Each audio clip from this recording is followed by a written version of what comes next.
everybody, and Happy New Year to you. You're welcome to the Neem Capsule Podcast, our first episode for the year 2024. And today we have with us a very special guest to discuss a very, very important topic. And today we'll be looking at education within conflict zones, and we'll be exploring the challenges and opportunities. Here with us today we have Murtala Abdullahi.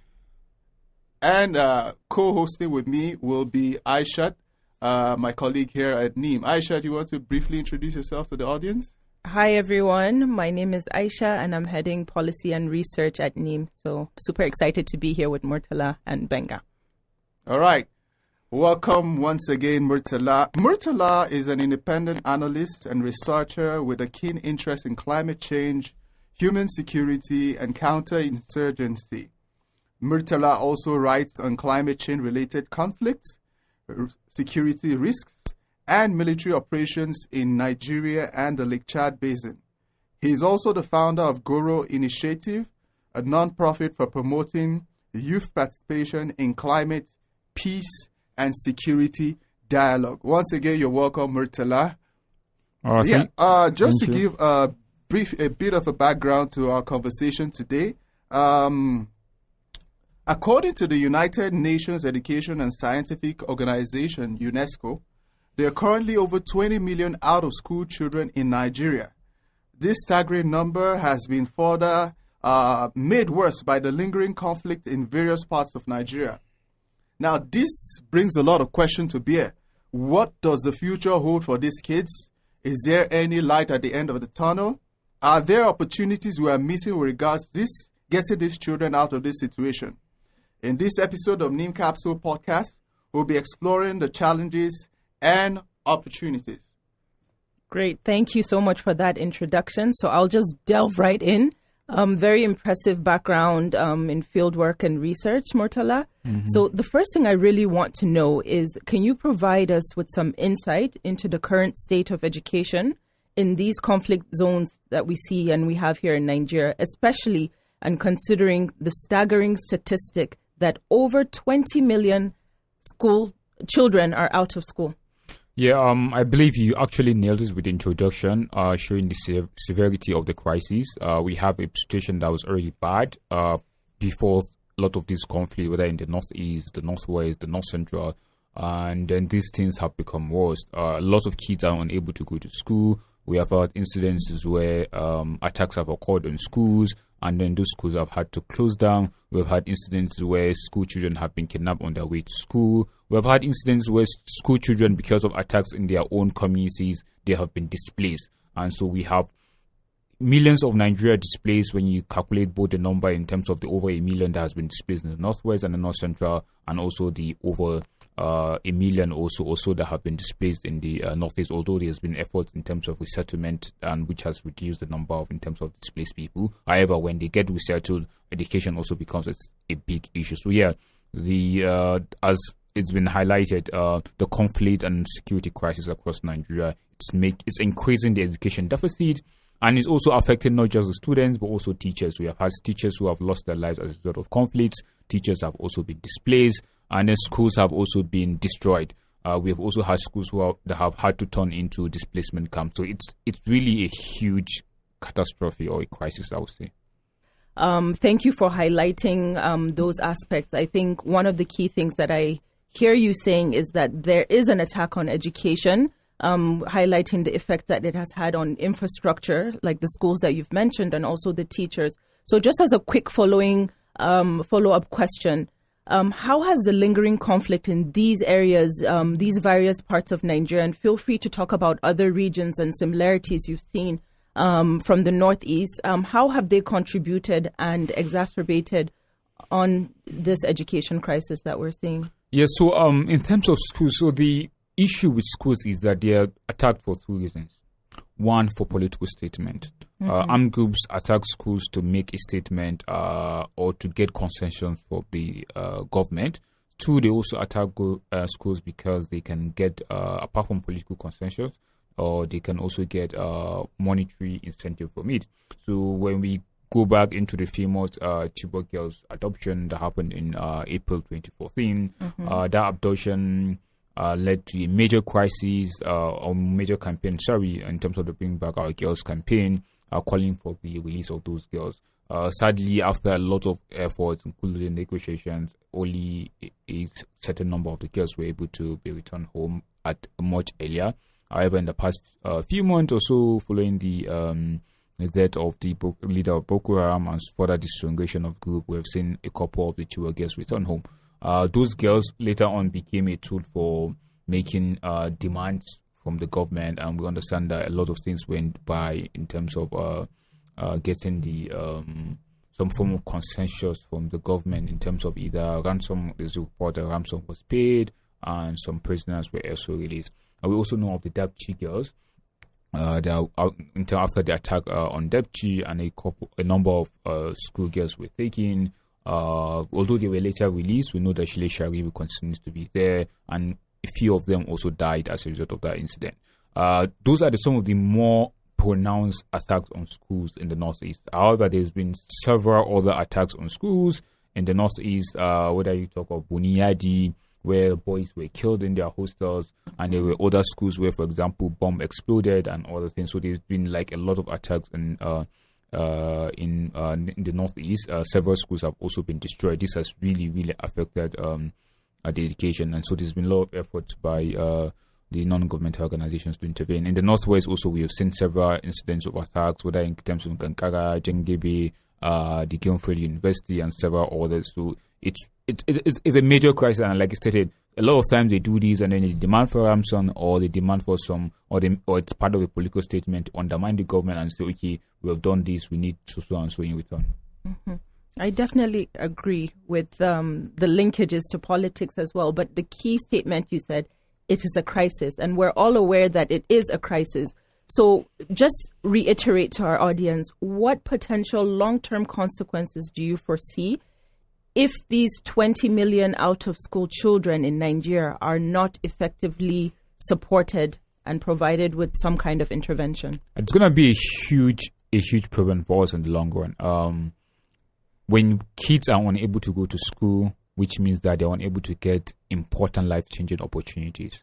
And as long as they're unable to get those opportunities, it means that fragility will continue to be a crisis, and they will continue to be easy pick for recruitment by armed groups. Mm-hmm. It means that there will be increased poverty. Apart from that, it means that there will continue to be social grievances that can continue to protract conflict. So it's super important that we have a robust policy to protect schools and to also further invest in schools, ensuring that students are able to get the kind of right quality education that they need in a safe and conducive environment. And so if we don't address the issue, it means that, because technically now, as we talk about it, there are kids that have been out of school for several years now, those who are a little bit going to school. And there's also been a lot of concern about the fact that some of the schools where this crisis are happening were already schools that were just schools by name, but students were not getting the adequate form of education that they needed. But it was at least something. But now that's no longer there. So if we allow this to linger, it means that there will be a bigger headache for us, all of us, not just the country, but including the sub-region in the long run.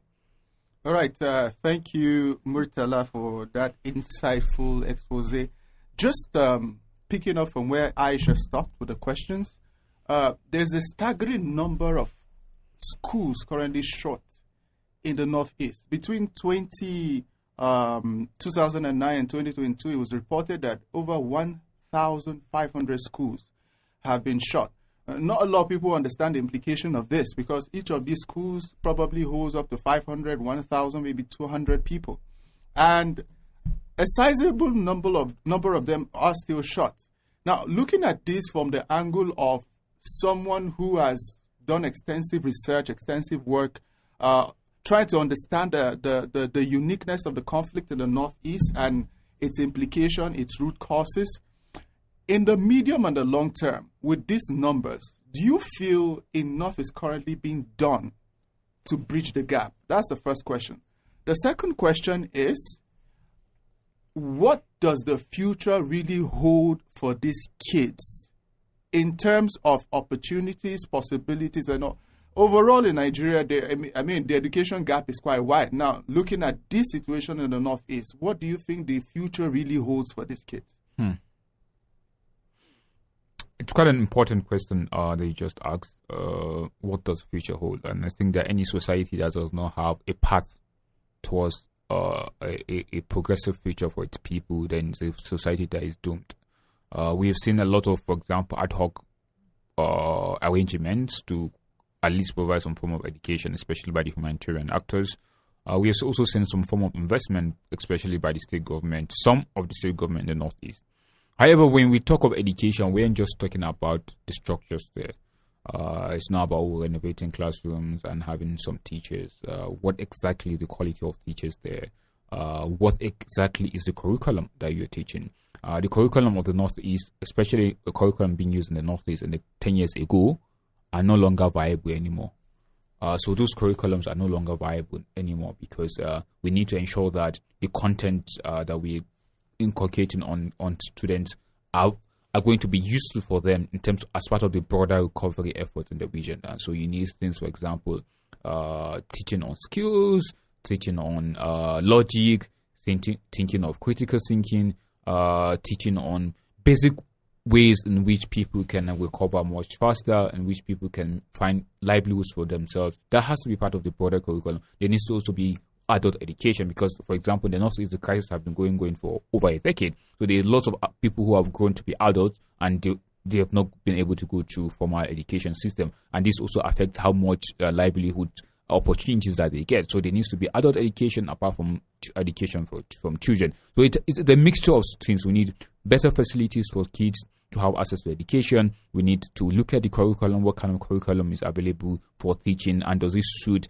the kind of recovery and rebuilding that we want in that part of the world, and what kind of teachers are there. We need to invest more in the teachers, ensuring that they're high quality, motivated teachers who can really provide the right methodology in terms of teaching and learning, and also ensuring that the general environment is conducive. So it has to be multi-domain, multi-pronged to address this crisis. If we don't, there will be wahala ahead. All right, thank you for that concise answer. Just building up on that, I think one thing that seems not to be given as much as attention as it should, especially in areas affected by conflict, is the trauma, right? From my interaction with beneficiaries of NIM Foundation's Lafia Sarari program, you could tell that these children are only able to integrate into the society and actually maybe have a better chance for the future because the system created by NIM Foundation or that program actually factors in the fact that these are survivors of conflict. Some of them have seen the worst, unpredictable, unimaginable things. And looking at it on a wider scale, I wouldn't really know. I'm going to ask you, Murtala, are you aware if there is any deliberate effort from the part of the government within these areas affected by conflict to actually look at the trauma aspect of these children, the beneficiaries, the survivors, as the case may be, and if this is being factored in, how effective do you think it has been?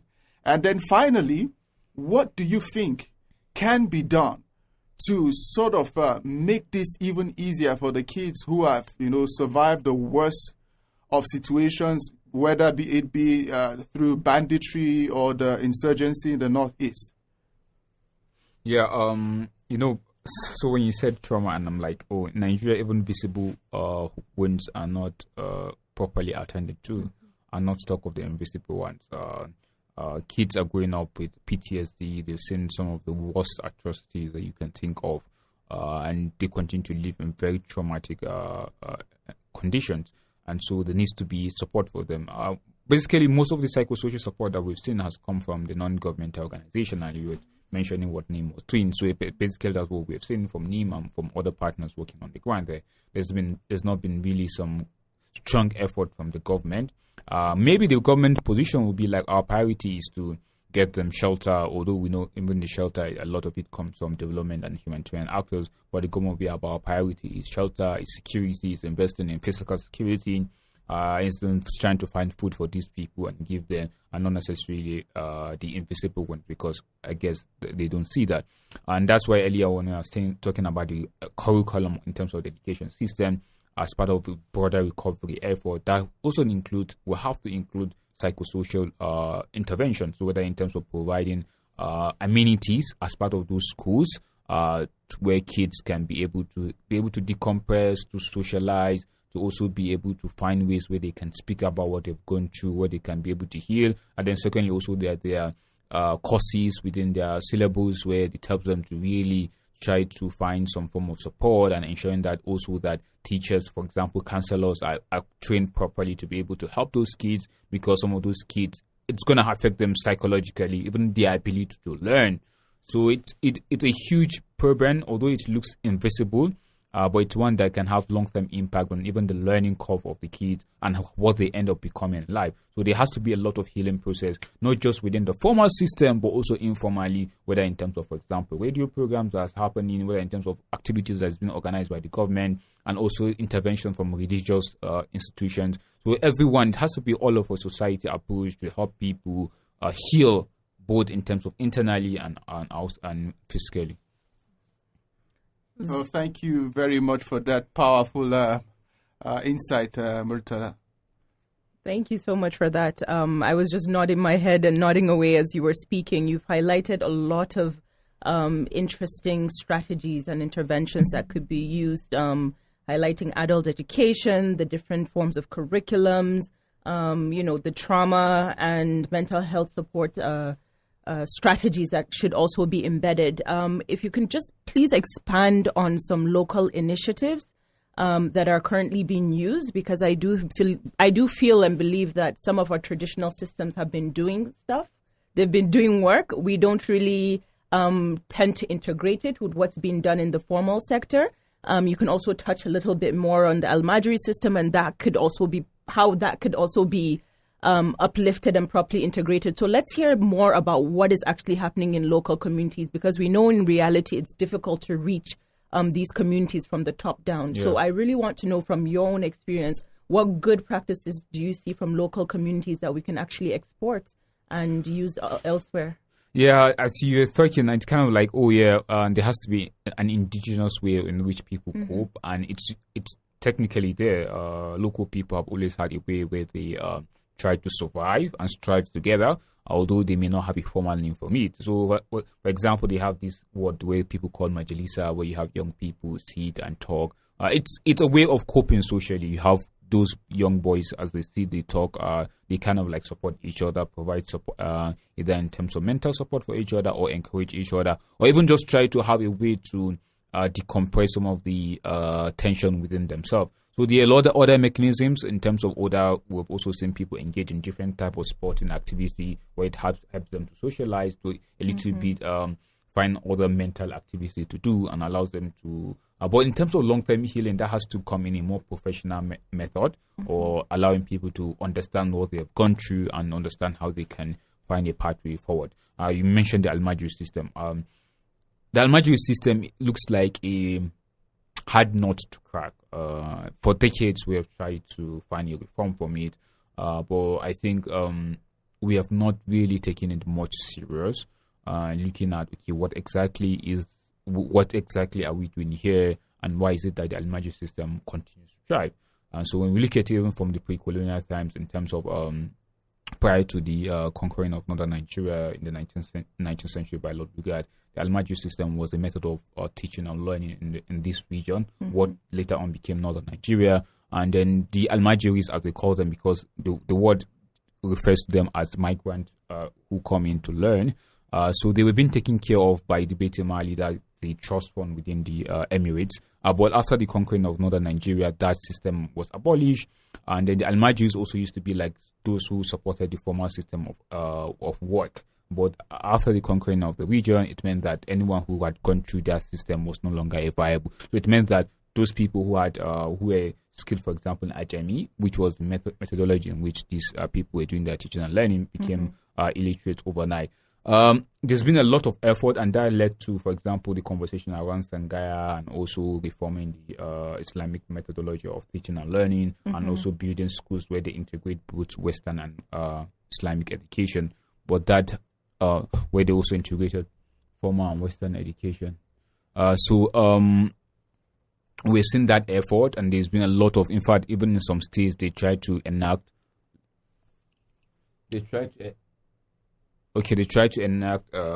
laws to get parents to send their kids to school. However, parents still send their kids to this Almaju system, despite the fact that now those kids depend on begging, they don't have accommodation, they endure different types of violence and abuse.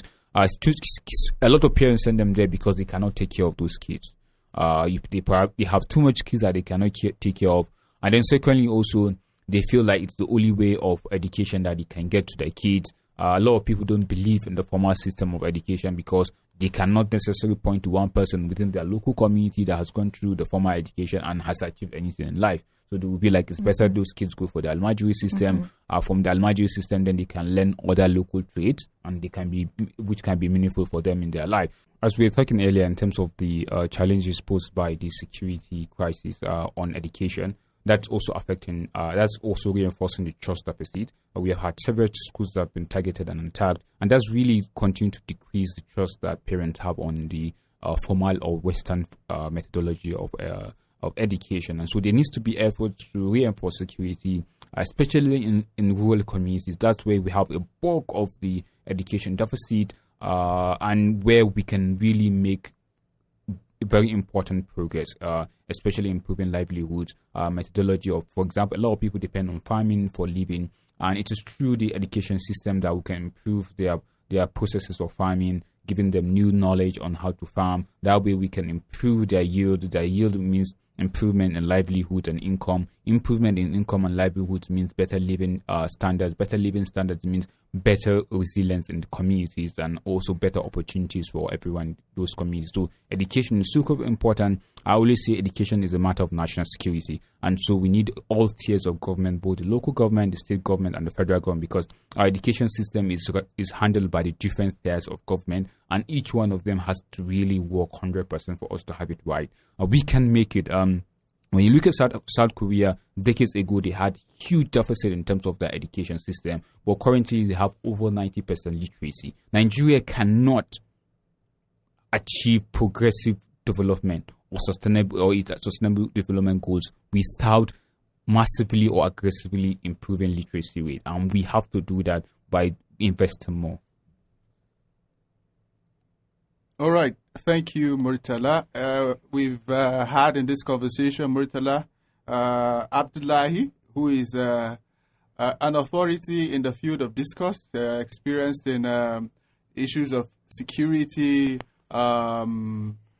issues of peace building as it affects especially the northern part of Nigeria. Also co-hosting with me today has been Aishat. Once again, I just want to use this opportunity to reiterate the fact that education is not a, how do I put it? It's not a something that is given just because it is needed. It's actually a right that every child deserves to access. And one of the highlights of this conversation has been the fact that access has been greatly limited due to the issues of insurgency, especially in the northern part of Nigeria. And our guest here today has been able to explain the nexus between insecurity, education, and of course the resultant effects if left unchecked. Also, we've been able to see the opportunities which we have hitherto seem to ignore as a people, and the call to action for everyone to get on board to ensure that we have a society where our children can go to school, can have dreams, and can see these dreams come to life. And we hope that at the end of the day, everyone listening to this podcast will not just see this as an informational podcast, but a call to action for us all to take responsibility from the government to the religious institutions and also our traditional institutions. Murtala, I just want you to give a last word as we close today's podcast. And Aishat, I would also love to hear your final word in today's episode. My last word, as you earlier, I just going to pick up from where you were cruising in terms of a call to action. I believe that it's important that we continue to demand for more investment and more attention to education. We cannot make progress as a people without educating our people, and we need to provide people with opportunities in life. It's the only way we can move forward. Thank you very much for having me. Thank you, Murtala. Aisha, over to you. For me, it's just to thank our amazing speaker, Murtala. It's been really interesting to hear your point of view and a lot of the work that you've done. And just to highlight that there's always more to do. There is room for collaboration at all levels and at all tiers of government. And just for you, the listeners, to look into a lot of the work that NEEM has been doing in the education sector. So looking at Lafia Sarari, our Learning on the Go program, as well as, highlighting our value-based curriculum, which is a really, really good practice that can be used in conflict affected areas. So please go on to NEEM's website and social media pages. And we're looking forward to more questions and engagements regarding this particular session. Thank you for listening.